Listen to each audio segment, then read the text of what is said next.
make sure to like and subscribe if you like this video, and leave in the comments if you'd like to see more like this, where you're from, and your story, and if we have anything in common. So this vlog is a little different. I've actually had a lot of you vote that you wanted me to do this vlog. Of course, my vlogs are usually like lifestyle, behind the scenes, very fun and relaxing, right? So this one is raw and transparent. This is who I am. And so we're just gonna call this, who is Selena? So I go based off of my first and middle name instead of my last name, because I know one day my last name will change. And yeah, so I go by Selena Nicole. How I got in, so I am a fashion model and an influencer. Never always used to be like this. I modeled for 6+ years. Actually, that's how I can't remember. I think I joined like a modeling network on Facebook and met some pretty cool people through there, and luckily, knock on wood, I never had any creeps, but I did bikini modeling, and that was the start of that. I ended it for about a year or two because I had a lot of people in my hometown bashing me for it, calling me names. Now I do more modest modeling, more classy and elegant, and I may do bikini here and there, but it's not like, I've never done it in like a very,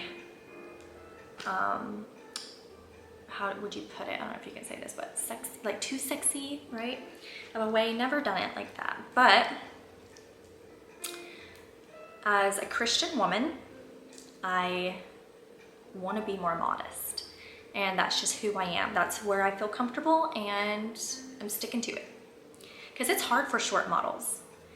I'm 5'5", and we have to work extra harder. And good thing it's, you know, modern times where there is a lot more diversity in models, shapes, and sizes, right?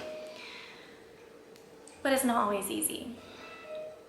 So anyways, I have been influencing for a while, but never really truly made money at it until recently. I hired a mentor, which is now one of my good friends, Allison. And I do believe in mentors 1,000%, because we don't know everything, and if you think you're the smartest person in the room, you need to go to a different room, just saying. So I was missing out on a whole new world. I didn't even realize that there was a thing. But network is your net worth, guys. It is so important. I used to have my own beauty business for 6+ years, and I ended it in 2020 because it went out of business for 4 to 6 months, and I wasn't getting paid, and oh gosh, it was such a hard time for me. I caught off a marriage I was paying for that I was in for 10 years, a decade. We were together since I was like 15, 16, whatever. And very lonely time for me. I lost who I was, my identity, and my career, and in that toxic relationship. Ladies, never be with someone who takes you away from God, or who's always downing themselves, or never think you can always fix someone. It's hard enough that we can barely fix ourselves. So yeah, so I ended that off of a gut feeling. As a Christian, I swear it's the only thing I can think of, but it's the Holy Spirit. I had this like conviction, whatever you want to call it, just like this, it was just have you ever been in a relationship where you just don't want to be there near that person anymore? Like, you don't know what's pulling you away in your head, you don't understand, but your body physically is pulling you away, but you're confused. confusion is usually the devil, but this was more so like confusion as in thinking I should stay. That was the devil. But this was pulling me away, and I knew every time I trust in God and I take that risk, it always comes out 10 times better. It was a lonely battle. I lost my grandma. She was the glue to our family. I lost her. I lost my dog I had for 12 years, my childhood dog, and my fiance, all in that year, back to back. I moved out on my own. I took 6 months to find myself. There's a book called God's Plan for You, or The Man That God Has for You. I believe it's called, by Stephen. I forgot his last name, but I will link it in the description. It's a tiny book and you can get through it really quick, but it healed my heart, actually. It helped me realize the type of guy I need in my life. And I was not lowering my standards. I also prayed every day and manifested for this certain man to be in my life. I would write down the pros and cons, or the pros, what I would like in a man, right? Manifested that. I prayed to God for it. But then I sat back and I realized, I was like, who do I need to become to attract that man? It goes both ways. So 6 months later, I attracted Justin into my life. And I waited like 90 days. I gave it 90 days. It was like too good to be true, you know? I was like, oh, he's gonna, you know, stop doing this. And within a few months, he's just putting on a front. No, it just got better within time. The wine did not rot, it got better. It didn't go sour. Now, type of man I always see in my life was a businessman, an entrepreneur, someone who cared, who was classy and elegant, who was a godly man, who centered his life around God. And that was him. Patient, kind, nurturing. Now let's go back to the beginning. I'm from a small town, Hendersonville, North Carolina. It was a very small, it's like one of those small towns where it's toxic, everyone gossips about each other, and no one goes anywhere. So I dreamt of moving out of there since I was a teenager. I got bullied a lot. I was a goody two-shoes, didn't really party. I learned from my siblings' mistakes of drugs and alcohol, and my dad, who raised me, was an alcoholic. This part is where it gets raw for me, a lot of this. My father was an amazing father, by the way. It was just my teenage years. So when I got introduced to my biological father, I was an affair baby. My mom's the best mom, by the way. I love you, Mom. Her kids didn't have a problem with me. Actually, I was the closest to them. But they went through a phase where it was causing a lot of issues for me. I'm sorry, I'm going to turn the fan off really quick because I don't want it interrupting us, if I can. Okay. So, oh, by the way, this is a pumpkin spice rooibos tea from Trader Joe's. So good. It's like fall in a cup.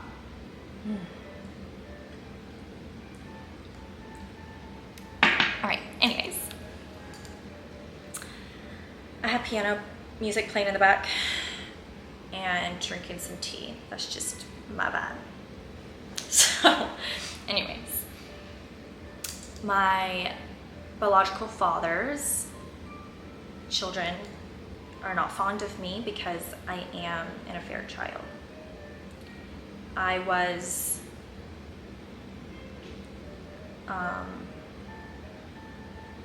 Yeah, I was what do you call it? A product of a consequence, pretty much. But the older I've gotten, the more I've realized that we're adults, things happen, is why I'm making sure my marriage has a firm foundation and I'm with a very stable man. Now, my mom has issues with men, so she's working on healing herself still, but things happen, guys. And luckily she didn't abort me and I'm here. Just put it that way. So my biological father's an apple farmer in North Carolina. And I got bullied by his kids, his ex-wife, and kids at school. And my ex-best friend's mom used to be best friends with his ex-wife, so I felt like I got targeted a lot. Dealt with a lot of narcissism and friendships.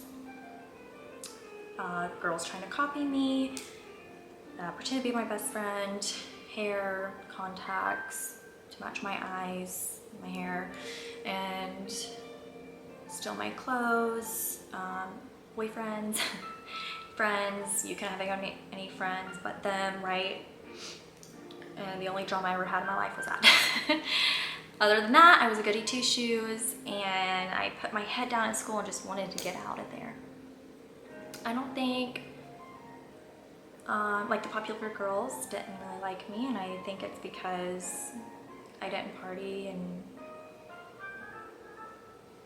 have sex at a very young age. My virginity meant a lot to me, but the reason I gave it up was because I thought I was going to lose the only person in my life that gave me sanity at the time. Got pressured into it, and now if only I could go back. But that's why we have such a good God. That's why. Because when you're a teenager, you don't know what you're doing. You don't know. There's so much going on, especially like if you have a lot of stuff going on in your household or at school or whatever. Family dynamics. You know, it's a lot for a kid. And the things we go through in life, guys, is what makes us who we are today. Who we are today. Like, I'm not the same woman you see now a few years ago. We all had toxic traits in our life, right? It's all about growth. And I'm in a place in my life where I'm content and I have peace, and I'm attracting the right friendships into my life. Any relationships. I've learned that family is just not blood, not only blood. When you get older, you can actually choose your family. And that's the great thing. So, and I've learned you don't want to go to friends when you're hurting a relationship, or go to your parents, right? Parents hold a grudge, and you don't want everyone knowing your life like that. The only person that truly understands is God. So please go to God to talk to when you have issues, and listen, and I promise you it's so much better. And there's no gossiping, there's no, just less drama. Which we don't have problems in our relationship now, but I'm just saying from what I've learned from experience. I have journal entries I've got to show you guys. They're really good. I never talked bad about anyone in them, just the lessons I've learned personally. I sold my beauty business of 6+ years because of the toll it was taking on my body. I did eyelash extensions, permanent makeup, waxings, the whole shebang. I'm a licensed esthetician. So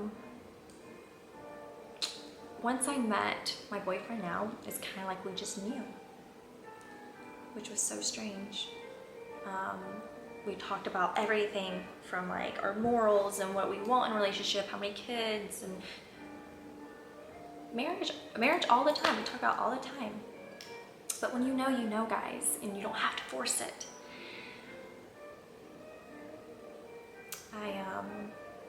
We moved to Miami after I think a month and a half of dating. Crazy. I would have never done that. If you would have known me back then, no, like, took a risk though. I wanted to get the heck out of that hometown, I'm telling you. So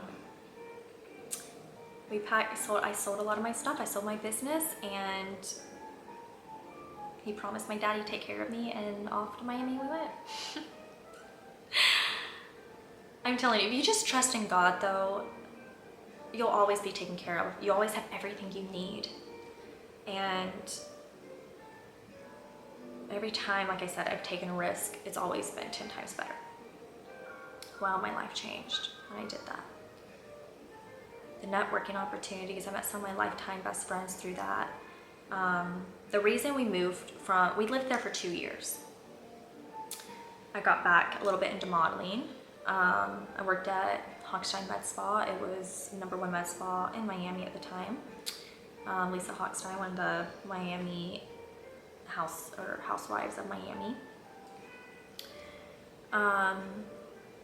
Still didn't like it. I wanted more freedom. I wanted to do something I truly loved and just be myself and not have to risk my health doing it, you know? I wanted to help others. I want to use my platform to inspire and benefit other people. Now, I stopped that and I tried real estate too. I have my license, but that was really hard as well. I'm not a very, how would you put it? Like, it's a shark. They're like sharks, right? Like, I don't know. I'm a very, if you know me, I'm just a very peaceful, calm person. And that's just how I like it.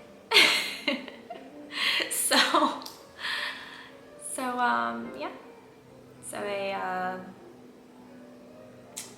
we moved from Miami just because we got conned by our ex-best friends when we lived there. Caused a lot of drama for us, but not just that. It reminded me of my ex-best friend. It was crazy in high school. But there was a lot of fake people there, to be honest. I mean, it felt like trying to keep up with the Joneses, and a lot of women there would be like, oh, I'm a boss babe, no, and I do this, and blah, I have all this money, my family's rich, blah, blah, blah. In reality, they have sugar daddies. So it makes you feel belittled, right? Like you're not doing enough. But once you find out the truth, you're like, wow. So the influence of Miami can really get to you. There's a lot of opportunity, for sure, and there. But you also have to make sure you have a lot of money to be able to upkeep that lifestyle. I wanted peace. I wanted to feel closer to God. I wanted to feel grounded. Plus, I'm a huge Disney fan, so we moved to Orlando. We got annual passes to Disney, which is fun because I love to just feed my inner child sometimes. Anyways, but everything got better when we did. It was interesting. We missed Miami, certain parts of it, but we grew closer to God. We did feel more grounded. We grew in our careers. We were more focused, right? Instead of worrying about what else other people are trying to do and trying to one-up them. Like, it shouldn't be like that. Focus on you and being better than who you were yesterday. So my boyfriend's business just exploded. He, yeah, was more focused, and so was I. I went through a stillness era in my life for about 1.5 years after the med spa. I'm gonna make another vlog on that because I have had a lot of my followers tell me they've been through that era, or they're going through it now. We all have it, and it's totally okay. But at the time, you just beat yourself up so much over it, right? But you have to have so much patience in God. And I was like wearing a hole in the bed. Like I was just going I was going so crazy. I was like, oh my gosh, what's wrong with me? Where's that fire in me? It went away after, you know, I sold my business and I lost my confidence. I don't even know who I am anymore. It got so bad where, I mean, I had no confidence, guys. Like none. Wow, yeah, it's tough. We all go through these seasons. That's why I like journaling. You can go back and see like how much growth you've had. But you just gotta get up, guys. Make your bed. Start your day off. Write down a list. Like I had never been diagnosed with ADD, ADHD, whatever. But I swear I think I have it. Because the friends I do have that have it, I swear I'm just like them. My mind goes a million different places a lot of times. I have to write down a list. I have to write down a schedule, or it will not get done. I procrastinate a lot, or I get overwhelmed where I don't want to do it. Or social media can be downing too, because you see other people and you feel like they're doing better than you, or you're not good enough. And that's why it's so important to go on there for inspiration and limit your time on social media. But if you guys have any other questions you would like to ask me, leave comments below and I'll make more videos. This is a very long video. I do apologize. But that's a little bit about who I am. And yeah, so that is all. I love you guys. And I appreciate you so much, and I'm so grateful for every single one of you. Thank you for your support, because your support, honestly, I wouldn't be where I am today without your support. And it's bringing my confidence back a lot. I had God confidence, right? I know He'll always get me through, but career-wise, like this is, you guys are making my dreams come true just by supporting me. Not even money-wise, just commenting, just complimenting or liking the video, sharing it. Like it's, honestly, from the bottom of my heart, that means a lot to me, because that makes me feel I'm inspiring someone today. And that I'm not the other side of social media where I put you in a bad place in your head. I want this to be a safe space. I want to, again, inspire you, motivate you, lift you up. So again, thank you so much. I love you guys, and I can't wait to talk to you in the next video.